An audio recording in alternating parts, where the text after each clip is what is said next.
Is F-Droid safe? Should you use a custom DNS with a VPN? Can lawyers help you protect your data from companies? Interesting questions this week here on the Q&A for Surveillance Report number 214, where we are answering questions from our amazing patrons who allow us to make this podcast for all of you and keep supporting us. You can view and join the questions on patreon.com/surveillancepod and xmrchat.com/surveillancepod.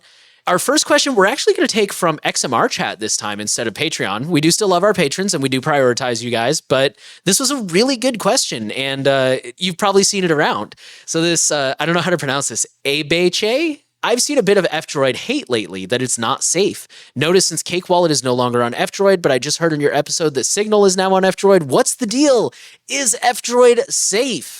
This is a very technical question, and it's kind of an opinion thing, if we're being honest. I mean, in my opinion, obviously. The short answer I would give is yes, I think F-Droid is safe. That said, I do agree that there are legitimate concerns and that F-Droid can do better in some areas. It's important to note that when we talk about F-Droid, there is the F-Droid client and there's also the F-Droid store. A lot of people use them synonymously, but they're not technically the same thing. Because like Neo Store, for example, accesses the F-Droid repositories.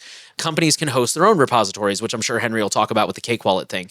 So there's concerns with the F-Droid app that I think are kind of valid, like targeting outdated SDKs, which this one kind of goes above my head a little bit, but from what I understand, it basically has to do with like the permissions the apps are able to request from your device. The more recent the SDK, the higher the target, the less permission that they can access, which makes them better for privacy and a little bit safer for the end user. There's also, again, one of the things they solved is F-Droid, the app, used to not support auto updates, and now it does. So things like that. I think F-Droid, the repository, as far as I know, is less of a concern because I've seen people say like, oh, you can download from F-Droid, just use Neo, for example, because that one has the higher SDK targets, has the auto updates. There are still some concerns like the slowness to get updates. I've shared before when Bitwarden rolled out passkeys, I really wanted to try it, but at the time I was using F-Droid and I had to wait like 3 days for them to compile it and roll it out. Henry talked about Plexus not being able to be updated at all because it wouldn't work with the compiler. That one we've mentioned before is kind of it's a pro and a con because on the one hand, if you're getting it straight from GitHub, for example, with like Obtainium, for example, you're going to get those updates really quick. But that also means you're getting it pushed straight from the developer, which in some cases can be a single person. So you have to trust that person. Whereas with F-Droid, you're kind of getting a second set of eyes on it to ensure that there's nothing unusual there that users should know about. So it's really just kind of what do you prioritize? Do you trust that developer enough to get the updates directly? Do you want that second set of eyes on it? Would you prefer the better security of the Play Store? There's really kind of different things at play here, but that's kind of my take is for the average user, yes, I think F-Droid is perfectly safe. There are a few small concerns to keep in mind, and it's important to understand how it works and what you're getting yourself into. But if you're just trying to get off Google and be more open source friendly, F-Droid is perfectly fine. And I'm going to eat dinner while Henry gives his answer because it is late here and I'm starving because I pretty much almost completely agree. F-Droid is personally my favorite app store, actually, on Android devices. So that's kind of where I'm coming from here. My assessment from the concerns that I've read is that some things that F-Droid does have suboptimal security practices. And I say suboptimal because it doesn't mean it's bad, it's just not optimal perfect. And in exchange for that, you get a pretty cool little ecosystem where a majority of open source apps exist on Android. And it's a super easy to recommend place for people to overall safely get apps. And you can still use custom repos and get pretty much any other third-party apps that don't already exist in the F-Droid repository. My take on a lot of this is that I wish that people who brought up the issues with F-Droid could just bring up the issues and let people decide. Do those issues mean anything to you instead of labeling it as F-Droid is horribly insecure, you're ridiculous if you use F-Droid, how dare you use F-Droid when there's better, more secure things? And it's like, well, the more secure options to F-Droid right now that are typically touted are a Crescent, which allows proprietary apps on the platform because it's a different user focus, and that's okay. We can have a more secure app store that focuses on just security, that doesn't really care if things are open source, and that's what a Crescent is. And that can exist alongside the open source first app store F-Droid, which can also exist alongside Aurora, which gives you Google Play apps in an open source fashion, which can all still exist alongside the Google Play Store directly. I think you're on Android, so go ahead and feel free to use any app store that you prefer. I don't really understand why F-Droid needs to be insecure in order to sell another app store onto people. With all that said, I was actually personally not too happy about Cake Wallet being pulled from F-Droid. I work there. I work for Cake Wallet, and it kind of took me off guard. I didn't know it was happening until it happened, and I wasn't super happy about it. I wish that there was a way for us to still make it happen, but there was a lot of minor logistical things that some of them we also had to deal with at Plexus that made it really hard to maintain an app on F-Droid. So even though I like F-Droid, it has issues, and I really hope they figure those issues out. But I don't think the reason to avoid F-Droid is because it's not secure enough for the majority of people, because I do genuinely think it is. I just think that you have to pick what you want from your app store and then choose the app store accordingly. If you're an open source nerd, you want everything to be analyzed to check for proprietary blobs. You want assurance that everything in there has been like verified by other open source geeks. That's what F-Droid's for. If you want something that puts the best kind of relationship between you and a developer to ensure that you guys are getting the most secure software, but it can be proprietary, then that's a Crescent. If you want no app stores and you just want to get apps directly yourself from GitHub, that's Obtainium. Use what you want. David Johnson, 2 questions related to past content. One, in one of his videos, Henry, me, mentioned having problems when running Proton VPN, but not iVPN alongside with NextDNS. Do you believe there's a benefit if you're not using your own custom block list on NextDNS to using a NextDNS custom DNS server on stock Android, in addition to running a VPN with a DNS filter such as Proton's NetShield? And if so, what VPN custom DNS combo do you think is most reliable? No, I would not combine the two. I just think it's overkill, and they're probably using very similar lists, if anything. I don't normally say I just don't recommend something, but I don't think there's any core benefit I can think of to this. I think that if you want to trust Proton's NetShield and give up some customizability and just have it all be in one ecosystem, just use Proton's NetShield. If you want more control, you want to pick the block lists and you want to be able to block specific domains, have more customizability, have it run on a schedule and be more DIY, then just drop Proton's DNS and use NextDNS instead. I don't even know how you would combine the two, actually, in a reliable way. That's what I was thinking is NextDNS, in the way you're talking about, unless I'm misunderstanding it, would run as a separate app that would require a VPN slot. So you couldn't run Proton and NextDNS at the same time. You would have to go into the Proton app, tell it to use a different DNS, which would then be NextDNS, which means it wouldn't be running NetShield anymore. Yeah, I don't think it would work. I think the assumption of this question isn't correct, unless I'm missing some like double hop scenario where someone's able to like go through a single DNS server and then go through a second DNS server, but I don't think you can reasonably do that. Pick the tool that works better for you. Lately, this is my newest update. I'm announcing it here. I've been playing around with just using Mullvad's block lists. I don't know if I prefer it yet. I really like the power of NextDNS, and it's definitely cost a lot of things that I really enjoy about NextDNS. So it's been like a month or two since I used NextDNS, but I can't say I haven't been missing NextDNS. But my point is, like, try them out, see what you prefer. I don't think there's a wrong approach. I think it's just picking the tool that works best for you. My thought is I view custom DNS as an advanced thing that I don't really talk about much, because every time I've ever tried to do custom DNS with a VPN, I get DNS leaks, at least enough that the provider knows that I'm using a different DNS from a VPN. And the example I give is when we first started using a DDWRT router and I put Proton on there, because at the time we had a lot of streaming services. Proton is supposed to work with streaming services. That's one of the things they advertise. And we were constantly getting an error message that's like, hey, you're using a VPN. You can't do that. And I reached out to Proton, and long story short, I was trying to use a different DNS that I was hoping would give me more ad blocking features and control. And Proton was like, yeah, you can't do that. It's causing DNS leaks. So I don't know if that's a unique thing with DDWRT, but that kind of put me off of it, and I don't really recommend it for most people now.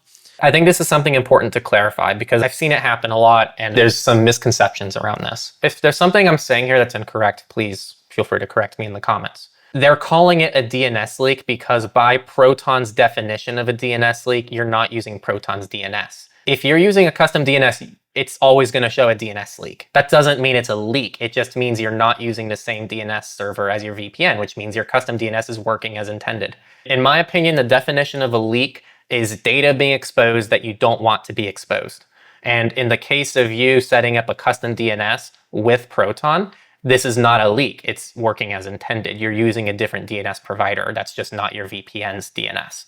And for the record, I didn't think it was a leak in the sense that it was revealing my requests, but it was clearly a leak in the sense that, like you said, somehow now Netflix knows that I'm using a VPN, but if I use theirs, they're none the wiser and everything loads fine. And it did for years until we stopped paying for Netflix because they keep jacking up their prices. It's also a target audience thing on the new oil. Like, I'm trying to reach people. Like, I have someone who literally asked me, what's an operating system? Those are the kind of people I'm trying to talk to here. So I don't want to get into custom DNS and stuff, and I don't want them to apply a custom DNS, and then they wonder why the streaming's not working and this, that, and the other. So for me, it's usually what I tell people is like, if you're going to use a VPN, just use their DNS, use their block lists, enable it in the settings. If you're not going to use a VPN, then go ahead and change your DNS. But otherwise, like, to me, it feels like more of an advanced feature where if you're asking about this, like, hey, I want to change my DNS and I'm thinking about NextDNS, I'm thinking about AdGuard, I'm thinking about pie holes, whatever.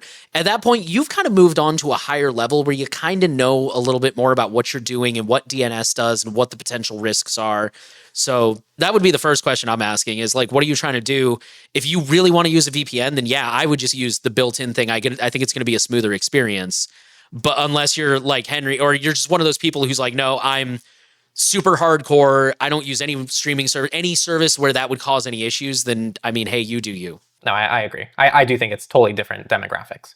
I'm also going to let you take the second question because it's addressed at you. Yeah, the second question, in one of his videos, Henry interviewed a divorce lawyer. By the way, definitely you should check out that interview if you haven't already. It's with someone called Jonathan Steele. They're a lawyer, and we just talk about how to rent privately, how to have a home privately, kind of like the real world stuff for people who are trying to establish, some kind of private presence. Pretty much the question here is, have you or people you know in the privacy community consulted lawyers? And if so, how helpful was it when dealing with companies about collection of your personal data? Really simple answer here. I've spoken to attorneys, but not for privacy stuff. So this isn't something I have experience with. I haven't talked to anyone who has experience with it outside of, just basic stuff we read about, like from the EFF, from the ACLU. We have a couple friends who have some kind of legal background. I don't have experiences on my end. I don't know if Nate does. No, mine's kind of the same as you, just reading like EFF. Like I've had a couple of conversations with lawyers, but it wasn't usually about privacy specifically, and it also wasn't really like in depth about things. I just wanted to mention for audio listeners, David went on to ask about, he kind of pointed out that like online, a lot of people have their opinions, but most of them probably aren't lawyers. And I mean, most of them will say I'm not a lawyer, but even if they say you don't know how to verify it, you don't know if they're a good lawyer. He also mentioned that lawyers theoretically would be best qualified to help you navigate like the terms of service and compliance requests. And, if a company's like, oh, we can't give you that data because, we're supposed to keep that data for 7 years, lawyers would be the ones who would know like, no, that's not true. The only thing I want to add to that is obviously it depends on what kind of lawyer. If you go to like an estate planning lawyer, they don't know how long Stripe needs to hold on to your financial data for. I think that's just worth a quick mention. But I think your logic is sound. I think if you went to a lawyer who was an expert in like corporate compliance or something, they would be able to help you with this stuff. But I also know lawyers typically won't do much other than answer a few questions over the phone without being paid. I mean, so I made an appointment one time to talk to a lawyer about, God, what was it? It was something dead simple. It was like, I think it was filing the business paperwork for the new oil. And she wanted to charge me $1,000 for that. And it was just to file some paperwork that I'm sure she's done a million times. And it'll probably take her, honestly, it probably won't even be her. It'll probably be her assistant prepping it. And then she'll look it over and file it in about 5 or 10 minutes. Like, they're expensive. That's what I'm getting at, is they are crazy expensive. So if you're at the point where you're going to a lawyer, I don't think you're going to a lawyer to just be like, hey, how do I get Intellius to delete my data? Like, you're going to a lawyer because it's like, I'm being sued by Intellius, or how do I get Apple to pay me damages because I was harassed and stalked for 6 months because of this like iCloud vulnerability. Like, that's the kind of stuff you're going to be going to a lawyer for. Unless you happen to get lucky and you have a friend who's a lawyer, or you meet one for drinks and you hit it off so well, they're just like, I'll take this case pro bono just because I have a personal curiosity. Like, but if you're just cold calling a lawyer, I have a hard time seeing a situation where the expense justifies it, to be completely honest. Yeah, really off topic, but a funny personal story. This is my first time ever speaking to a lawyer. I didn't really get a breakdown, didn't know how anything worked. Really good reviews. People really liked them. It was suggested by someone I knew, and I actually went to the lawyer with someone I knew. And I think it was like a free consultation type of deal. Which, for the record, they'll usually give you that. That's what I said when they'll answer a few questions over the phone, but beyond that, beyond like 30 minutes, you're going to start paying.